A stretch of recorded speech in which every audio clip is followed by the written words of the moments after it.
You've seen smoked prime rib before, but not like this. It's time to barbecue like a boss.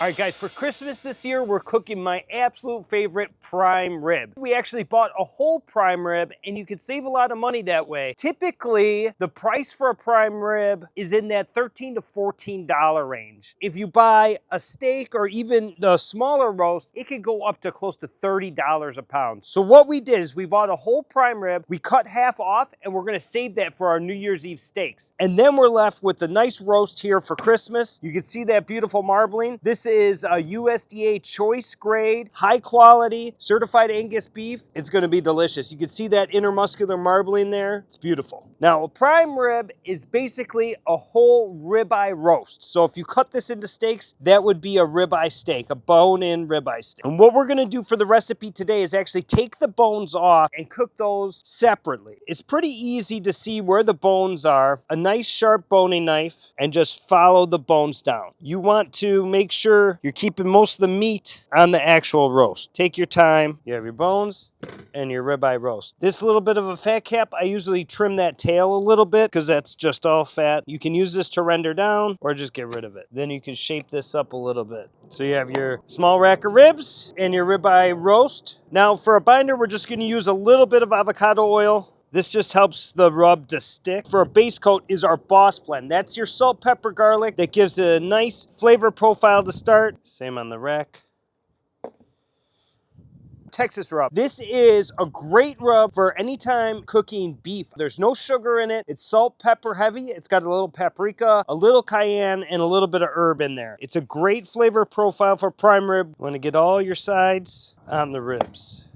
All right, guys, to make sure our prime rib is cooked perfectly, we're gonna use our TempSpike Pro. And this is really great because it's got 2 thermometers if you're cooking multiple cuts of meat, and you can set it exactly where you want. Put the thermometer in the thickest cut of the meat. We're gonna set the temperature to 115 degrees, 250 degree smoker. It's gonna take about 3 hours to get about 115 degrees.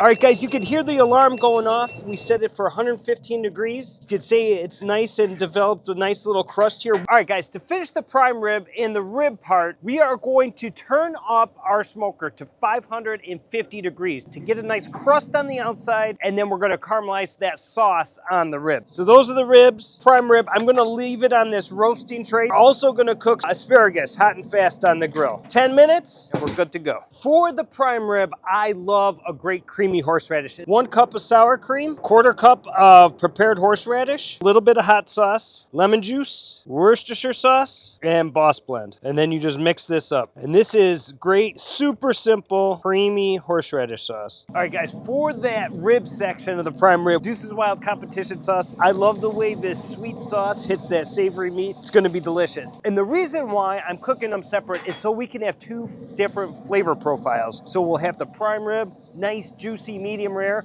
and then those beef ribs that are more like barbecue beef ribs. You can see this nice bubbling here. That sauce is all tacked up. Nice crust developed on the prime rib. All right, we also did a little bit of roasted Yukon Gold potatoes. Such a classic dinner. But really what separates this is that we took the ribs off and we did them barbecue style. It's not prime rib if you don't have au jus, so we made a little au jus too. My favorite part, let's cut into this prime rib. Looks beautiful. What I love about cooking it nice, low, and slow like that, you get it end to end medium rare. Looks gorgeous. What's great about prime rib, for me, it brings me back to my childhood. My dad made prime rib for Christmas all the time, and you can't get a better beefy type flavor to me because you get that essence of the smoker, you get that rich beef flavor, that saltiness from the crust. It's delicious. All right, we got to try these beef ribs too. Look at that. Get that nice pink smoke ring. I'm a sucker for sweet barbecue on beef. To me, it's really delicious. Yum. And it's the same cut of meat, but it tastes so different. It's delicious.